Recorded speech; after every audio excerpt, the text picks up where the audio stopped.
નમસ્કાર.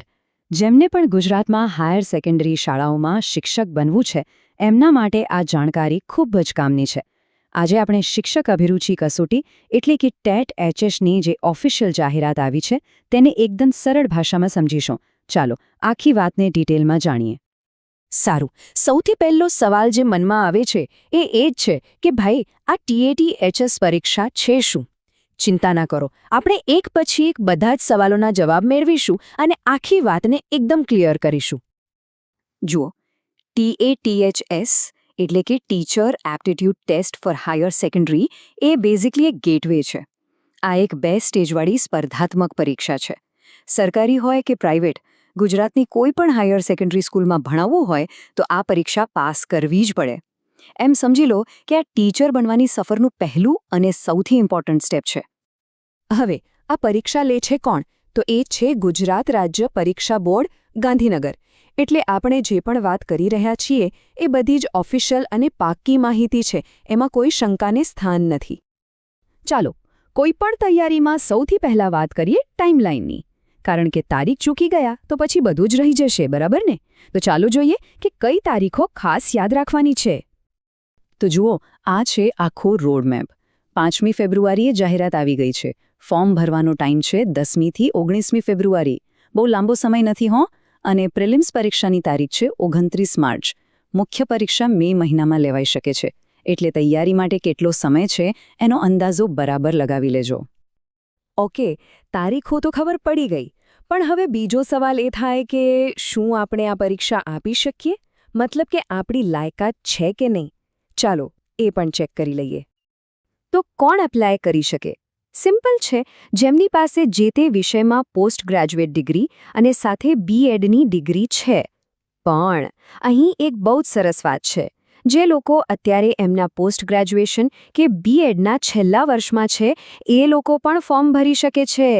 આ તો બહુ મોટી તક કહેવાય. હા, એટલું યાદ રાખજો કે ફાઇનલ વેરિફિકેશન તો ભરતી પસંદગી સમિતિ જ કરશે. ચાલો હવે આવીએ સૌથી અગત્યના પાઠ પર. એક્ઝામનું સ્ટ્રક્ચર કેવું છે? આ આખી પરીક્ષા 2 ભાગમાં એટલે કે 2 સ્તરમાં વહેંચાયેલી છે. ચાલો એને એકદમ સરળ રીતે સમજીએ. તો જુઓ, 2 સ્ટેજ છે. પહેલું છે પ્રિલિમ્સ અને બીજું છે મેઇન્સ. પ્રિલિમ્સ પરીક્ષા એક ફિલ્ટર જેવી છે. એને ખાલી પાસ કરવાની છે, ક્વોલિફાય થવા માટે. પણ તમારું સિલેક્શન જે મેરિટ લિસ્ટ બનશે એ તો મેઇન્સ પરીક્ષાના માર્ક્સ પરથી જ બનશે. એટલે બંનેનું મહત્વ છે પણ અલગ અલગ. તો આ જે પ્રિલિમ્સ છે એમાં શું હશે? એમાં બધા MCQ એટલે કે ટિક કરવાવાળા સવાલો હશે. ટોટલ 200 માર્ક્સ અને સમય મળશે 180 મિનિટ એટલે કે પૂરા 3 કલાક. અહીં સ્પીડ અને એક્યુરેસી બંને બહુ જ મેટર કરશે. હવે આ 200 માર્ક્સ પણ 2 ભાગમાં વહેંચાયેલા છે. પહેલો ભાગ છે પેપર 1, જે 100 માર્ક્સનું છે અને બધા માટે કોમન છે. એમાં general knowledge, current affairs, educational psychology, logical reasoning અને હા, ગુજરાતી અને અંગ્રેજી ભાષાનું જ્ઞાન પણ ચેક થશે. અને બીજો ભાગ પેપર 2 એ પણ 100 માર્ક્સનો છે. એ તમારા પોતાના વિષયનો હશે. પણ અહીં એક બહુ જ મોટી વાત છે જેને બરાબર ધ્યાનમાં રાખજો. નેગેટિવ માર્કિંગ છે. એક ખોટો જવાબ અને તમારા 0.25 માર્ક્સ ગયા. એટલે જે આવડે એ જ ટીક કરવામાં સમજદારી છે. સારું, માની લો કે પ્રિલિમ્સ ક્લિયર કરી લીધી. પછી શું?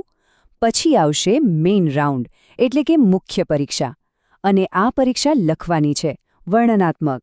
આમાં પણ 2 પેપર હશે, એક ભાષાનું અને બીજું તમારા વિષય અને તેની પદ્ધતિશાસ્ત્રનું. અહીં તમારી ઊંડાણપૂર્વકની સમજ ચકાસવામાં આવશે. હવે આ મેઇન્સનું જે વિષયનું પેપર છે એનું ફોર્મેટ પણ જુઓ. એમાં લાંબા જવાબવાળા સવાલ પણ છે, થોડા ટૂંકા જવાબવાળા પણ છે અને 1-2 વાક્યવાળા પણ છે. એટલું જ નહીં, અમુક ઓબ્જેક્ટિવ સવાલો પણ છે. મતલબ કે તમારા નોલેજને દરેક એંગલથી ચકાસવામાં આવશે. ચાલો, બધી પરીક્ષાની માહિતી તો મળી ગઈ. હવે સૌથી કામની વાત, ફોર્મ કેવી રીતે ભરવું. તૈયાર છો?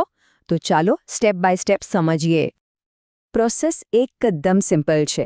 સૌથી પહેલાં ojas.gujarat.gov.in પર જવાનું. ત્યાં ટેટ હાયર સેકન્ડરી 2026 સિલેક્ટ કરો.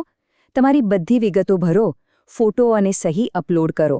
હા, ફોટો અને સહીની સાઇઝ 10 KB થી ઓછી હોવી જ જોઈએ એ ધ્યાન રાખજો. અને છેલ્લે જ્યારે એપ્લિકેશન કન્ફર્મ થાય ત્યારે જે કન્ફર્મેશન નંબર મળે એને તો સાચવીને ક્યાંક લખી જ લેજો, એ બહુ જ કામ લાગશે. અને ફી કેટલી છે? તો જનરલ કેટેગરી માટે છે ₹500 અને જો તમે એસસી, એસટી, એસસીબીસી, ઈડબ્લ્યુએસ કે પીએચ કેટેગરીમાં આવતા હો તો તમારા માટે ફી છે ₹400. ઓકે, તો આપણે બધી જ ડિટેલ્સ જોઈ લીધી. હવે છેલ્લે ચાલો ફટાફટ એ બધી જ અગત્યની બાબતોને રિવાઇઝ કરી લઈએ, જેથી કંઈ ભૂલાઈ ન જાય. તો યાદ શું રાખવાનું છે?